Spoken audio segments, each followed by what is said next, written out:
Hey guys, welcome back. So in this video, I'm going to show you how to contact Starling Bank customer support.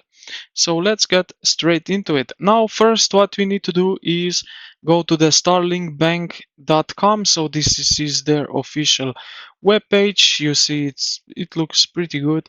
So now, what we need to do is search for where we can get customer support. So we have one option here, help, at the top corner, right corner, or we can probably also scroll down a little bit right here all the way to the end, and we can find here customer support. As you can see, you have bunch of options, so you can contact support for cost of living, fraud and scams, banking, glossary, and so on, all the way to the service status and money worries.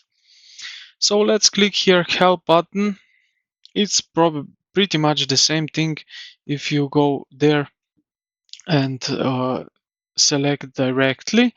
Right here you have everything on one page, so you can really scroll through and find the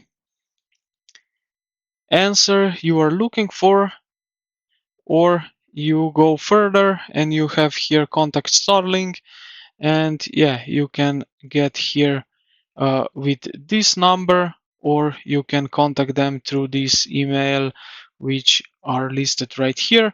They are here 24/7, so whenever you call them or send them email, they will send you immediately when they can. And this is basically everything that you need to know. I hope this video helped you out. If it did, consider to like the video and subscribe to the channel. Thank you for watching, and I will see you in the next one.